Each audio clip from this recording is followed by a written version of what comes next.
तो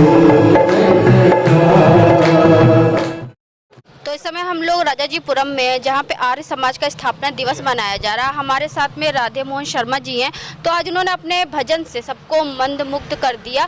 और आर्य समाज की जो स्थापना दिवस मनाया जा रहा है, तो उसके बारे में राधे मोहन शर्मा जी क्या कहेंगे? आपका स्वागत है सर। बस इतना ही, आप सभी को हमारा प्रणाम स्वीकार हो।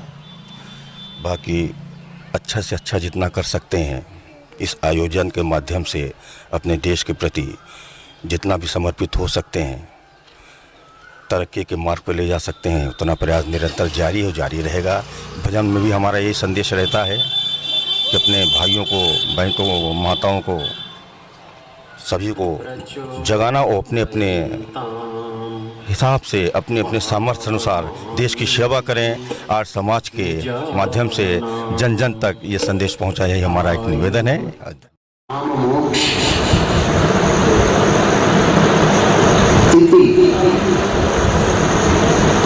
पुरुषार्थ ठीक है, लेकिन समारोह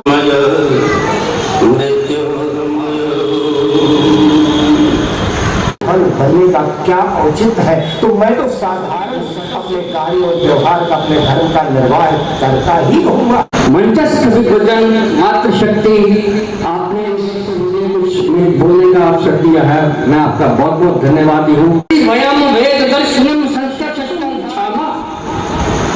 सर्वोत्तम महाविद्यालय वैदिक शांति शांति एवं शांति। नमस्कार, मैं अर्चना और आप देख रहे हैं हंगामा टाइम्स। हंगामा टाइम्स आपको दिखाता है राजधानी में क्या खास हो रहा है। तो इस समय हम लोग राजाजीपुरम में हैं। राजाजीपुरम में आप हमारे पीछे भीड़ देख रहे हैं। यहाँ पे आर्य समाज का स्थापना दिवस मनाया जा रहा है और पूरे जोश उल्लास के साथ मनाया गया। जहाँ भजन हुए हैं, वैदिक राष्ट्र निर्माण के लिए बातें भी हुई हैं। तो हमारे साथ में आचार्य रूपचंद दीपक जी हैं, तो उनसे हम बात करेंगे आर्य समाज को लेकर। सर, आपका बहुत बहुत स्वागत। नमस्ते। आर्य समाज की स्थापना आज के दिन यानी चैत्र शुक्ला पंचमी को संवत 1932 और सन 1875 में शनिवार था 10 अप्रैल उसको हुई थी। ऋषि दयानंद ने इसकी स्थापना की थी। स्थापना का उद्देश्य ये था कि जो भारत में वेद के अनुसार शिक्षा की व्यवस्था चलती थी, गुरुकुल शिक्षा प्रणाली चलती थी और परिवार भी हमारे वैदिक संस्कृति के अनुसार अपना जीवन यापन करते थे। हमारी भाषा, हमारी भूषा, हमारी सरकार, हमारे व्यापार सब वेद के अनुसार चलते थे। और मध्यकाल में वो वेद की शिक्षा लुप्त जैसी हो गई और यूरोप का और अरब का हम पे प्रभाव आने लगा। हमारी शिक्षा व्यवस्था भी बदल गई और उसका सबसे बुरा असर ये पड़ा कि मनुष्य जो कि पहले सत्य के आधार पे अपना जीवन व्यतीत करता था, ईश्वर की सही भक्ति करता था, और वो मानवता फिर घटने लगी और मनुष्य ईश्वर को ही भूलने लगा। और भी बहुत सारे अंधविश्वास बीच में आ गए, आडंबर आ गए और लोग चमत्कार करने लगे और ईश्वर को मनुष्य मानने लगे और मनुष्य को ईश्वर मानने लगे।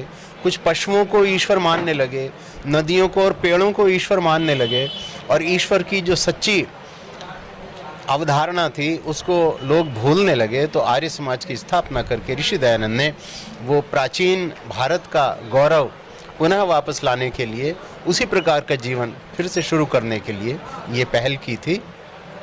और इसको आज 148 वर्ष हो गए हैं। तो हम सब जो आर्य समाज के सदस्य हैं, कई करोड़ लोग हैं दुनिया भर में जो इस सिद्धांत को मानते हैं और भारतवर्ष में भी उनकी संख्या 1 करोड़ के लगभग है। और ये लोग रोज़ संध्या करते हैं, प्रतिदिन हवन करने का भी यत्न करते हैं, जीवन में सत्य बोलते हैं और ईश्वर की उपासना करते हैं, वेदों का स्वाध्याय करते हैं और बच्चों को चरित्रवान बनाने का यत्न करते हैं। और जो आजकल बहुत सारे बच्चे पथ भ्रष्ट हो रहे हैं, बहुत सारी लड़कियां हैं पथ भ्रष्ट हो करके और अपना जीवन बर्बाद सा करवा चुकती हैं, वो अगर आप देखेंगे तो आर्य समाज के परिवारों में लड़कियों को जो मार्गदर्शन दिया जाता है, ऐसी लड़कियां दूसरे के झांसे में नहीं आती हैं। जो इस शिक्षा से और इन संस्कारों से युक्त होती हैं, वो मनुष्य को समझ करके और उनकी चालों से बच जाती हैं। इसलिए अधिक से अधिक परिवार इसके संपर्क में आएं, इन संस्कारों को अपनाएं, इस दिनचर्या को और इस शिक्षा पद्धति को अपनाएं और सभी लोग आर्य अर्थात श्रेष्ठ, आर्य श्रेष्ठ को कहते हैं। हम सब श्रेष्ठ बन करके औरों को श्रेष्ठ बनाना चाहते हैं तो सब इसके साथ आएं, जुड़ें, अपने विचार को, अपने भाषण को, अपने कर्म को, अपने धन को, अपने परिवार को श्रेष्ठ बनाएं और अपने जीवन को सफल करें। इसी उद्देश्य से हम ये समारोह करते हैं। आज भी हम इसी समारोह में एकत्र हुए थे। ये समारोह सफल हुआ। इसमें लखनऊ के बहुत सारे लोग, विद्वान भी और भजन गायक भी और कार्यकर्ता उपस्थित हुए, जिससे ये कार्यक्रम सफल हुआ। बहुत बहुत आपसे एक सवाल और पूछिए, हमने आपके बहुत सारे कार्यक्रम देखे करे भी है, तो उसमें आप लोग बताते हैं कि ईश्वर एक है, लेकिन अभी भी लोगों में अंदर ये है कि ईश्वर अनेक में बटा हुआ है, तो लोगों की ये भ्रांति कैसे दूर करते हैं? वेद में जो अलग अलग शब्द आए हैं उसकी वजह से लोगों में ऐसा भ्रम होता है। जैसे अग्नि ईश्वर है, तो अग्नि से तात्पर्य है प्रकाश अर्थात प्रकाश स्वरूप। ईश्वर प्रकाश स्वरूप है। जब हम ईश्वर को प्रकाश स्वरूप कहना चाहते हैं तो हम कह देते हैं अग्नि ईश्वर है। ऐश्वर्य का स्रोत ईश्वर है। ऐश्वर्य के लिए शब्द इंद्र आया है। इंद्र अर्थात ऐश्वर्यवान। जब हम ये कहना चाहते हैं कि ईश्वर ऐश्वर्य स्वरूप है तो हम ईश्वर को इंद्र कह देते हैं। विष्णु शब्द का अर्थ है सर्वव्यापक। जब हम ये कहना चाहते हैं कि परमात्मा सर्वव्यापक है तो उसी परमात्मा को, जिसको हमने अग्नि कहा, जिसको हमने इंद्र कहा, उसी को हम विष्णु कह देते हैं। परमात्मा ने वेदों का उपदेश दिया। जब हम परमात्मा को वेदोपदेशक या वेदोपदेष्टा कहना चाहते हैं तो हम उसको ब्रह्मा कह देते हैं। जिन लोगों का ज्ञान कम है वो ऐसा मान लेते हैं कि अग्नि, इंद्र और विष्णु और ब्रह्मा अलग अलग शक्तियाँ या अलग अलग सत्ताएं हैं। नहीं, ये सब एक ही सत्ता के गुण अलग अलग होने के कारण, अलग अलग गुणों के ये वाचक होने के कारण शब्द मात्र अलग हैं, नाम मात्र अलग हैं, ईश्वर तो एक ही है। तो और भी कुछ आचार्य हैं तो उनसे भी हम बात करेंगे कि आज जो स्थापना दिवस मनाया जा रहा है आर्य समाज का, तो क्या कहना चाहेंगे? आपका स्वागत है। आर्य समाज जो है एक आंदोलन है, समाज की चेतना को जगाने वाला एक आंदोलन है। समाज में व्याप्त अशिक्षा, अविद्या, इनको दूर करना, कुरीतियाँ, इनको दूर करना, और जो परमेश्वर ने हमें सृष्टि के आदि में ज्ञान दिया है वेद के रूप में, उसका प्रचार करना, ये आर्य समाज का मुख्य उद्देश्य है।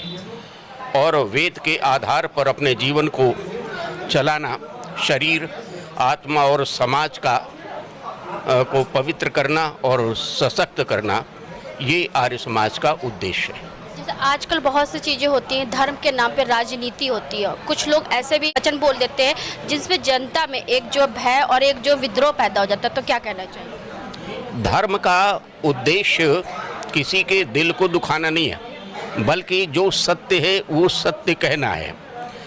धर्म का सीधा सा अर्थ ये है कि हम अपनी आत्मा के प्रतिकूल कोई भी कार्य न करें, दूसरे के साथ उस तरह का व्यवहार न करें जो उसके आत्मा को दुखी करने वाला हो। बाकी जहाँ तक राजनीति और धर्म की बात है, राजनीति धर्म से प्रेरित होनी चाहिए, लेकिन ये मत मजहब को साथ में लेकर के जो राजनीतियाँ की जाती हैं उससे आपस में विद्वेष पैदा होता है। मजहब अलग बात है और धर्म बिल्कुल अलग बात है।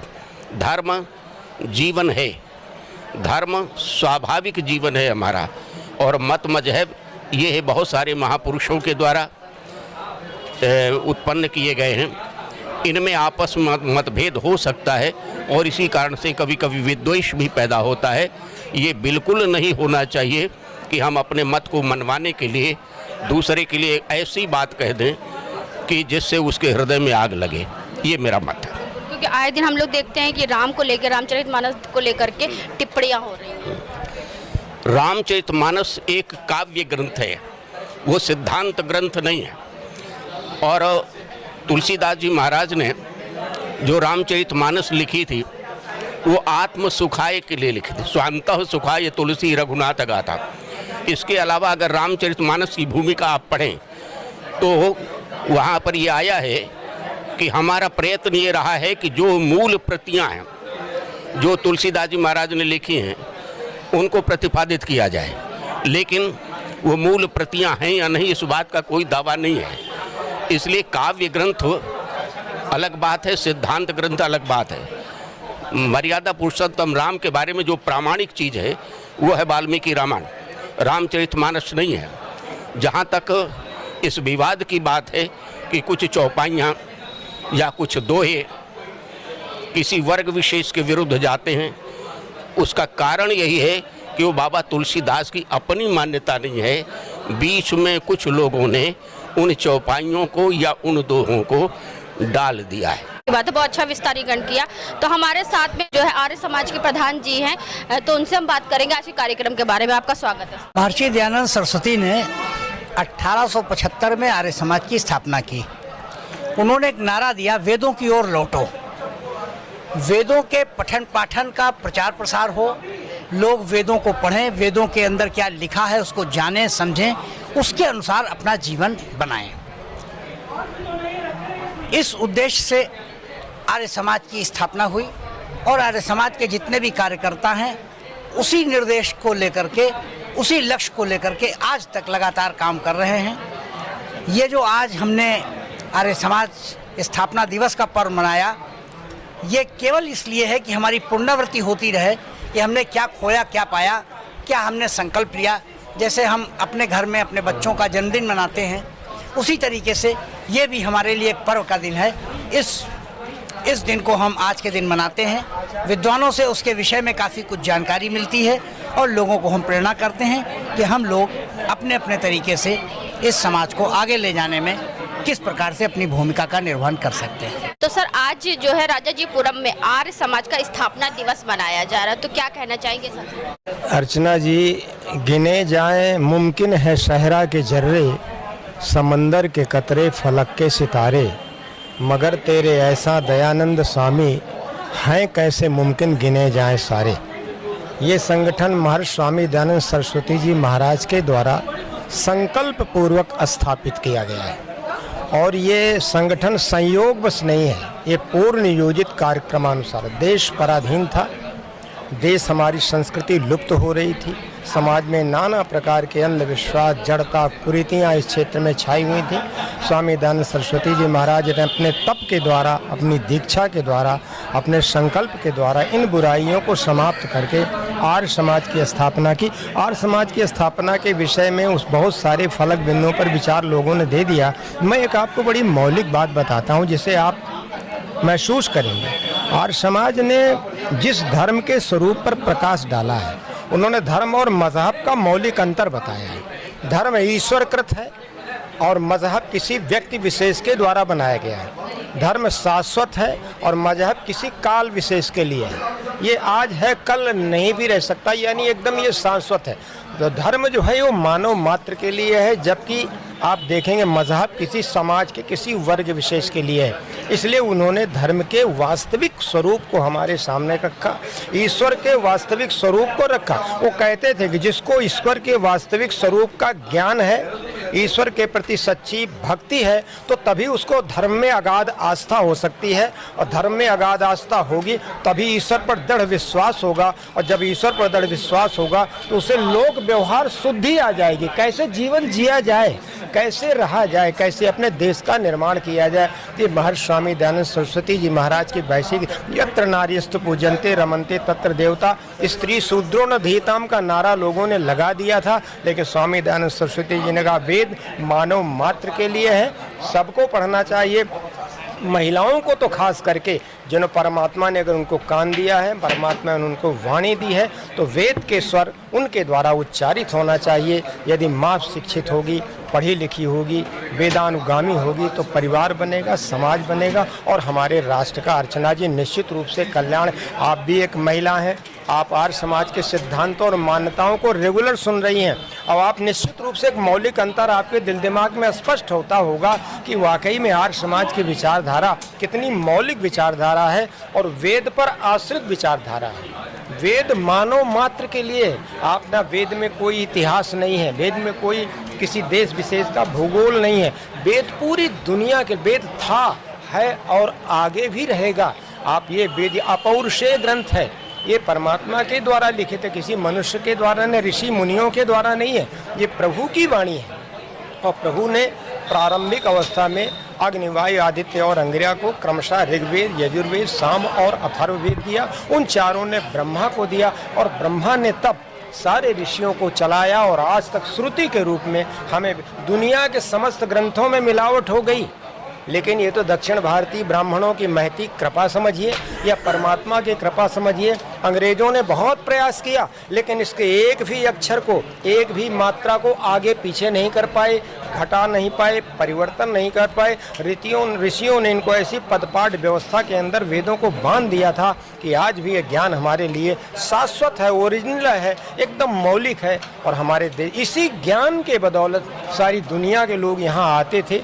मैंने पिछली बार भी आपसे कहा था, एतद् देश प्रसूतत सगासादग्र जन्मना स्वम स्वम चरित्रम शिक्षेरन पृथिव्याम सर्वमानवा। हम किसी दुनिया में गुरु थे, सोने की चिड़िया हमारा देश था। उसके मूल में कारण वेद, उपवेद, ब्राह्मण ग्रंथ, आरण्यक, मनुस्मृति, उपनिषद आदि सारा संपूर्ण वैदिक वाङ्मय है, जिसको ऋषि स्वामी दयानंद सरस्वती जी महाराज ने ज्ञान ही नहीं किया था, उसका आत्मसाक्षात्कार किया था और हमारे सामने आज रखा, जिसके कारण हमारी स्थिति ये बनी हुई है। तो कर्नल जी भी हमारे साथ में, उनसे ही बात करेंगे। आज क्या कहना चाहेंगे आप स्थापना दिवस? आज स्थापना दिवस पे मैंने विशेष अनुरोध किया है कि वहाँ पर जो एक सभागार हाल जो कि 50x18 उसकी डायमेंशन है, उसका प्रयोग कीजिए। कोई भी मीटिंग होनी है, कोई फंक्शन होना है, वो आपके लिए खुला है। वो ईश्वर का हाल है, परमात्मा का हाल है, मेरा कोई पर्सनल हाल नहीं है। और उसका नाम जो है स्वामी श्रद्धानंद सभागार रखा गया है और वेल कनेक्टेड है। पीजीआई से वहाँ पर आने के लिए मात्र 15 मिनट में वहाँ पर पहुँच सकते हैं और वेल कनेक्टेड है। किसान पद जब बन जाएगा तो और ज़्यादा कनेक्टिविटी बढ़ जाएगी, तो उसका प्रयोग हो ताकि वेदों का प्रचार प्रसार, जो कि स्थापना दिवस का मेन उद्देश्य है, वो पूर्णतया की तरफ जाए। धन्यवाद। ओम। तो आज हम लोग आए थे राजाजीपुरम में, जहाँ पे मनाया गया आर्य समाज का स्थापना दिवस मनाया गया। स्थापना दिवस में लखनऊ के बहुत सारे लोग आए हुए थे, जहाँ पे हमने उनसे बात करी कि आर्य समाज को लेकर के उनको आगे की आगे जो हमारे युवा है उनको किस तरीके जागरूक करेंगे। तो उन्होंने बताया ईश्वर एक है, हमें दिखता अलग अलग रूपों में है लेकिन उनके गुण एक ही और वो एक है। तो इसी तरीके हम आपको दिखाते हैं कि लखनऊ में क्या खास हो रहा है और आर्य समाज किस तरीके से वैदिक राष्ट्र निर्माण के लिए आगे बढ़ रहा है। तो इसी के साथ मैं अर्चना आपसे इजाजत लेना चाहूँगी। धन्यवाद, बने रहिएगा हंगामा टाइम न्यूज चैनल के साथ।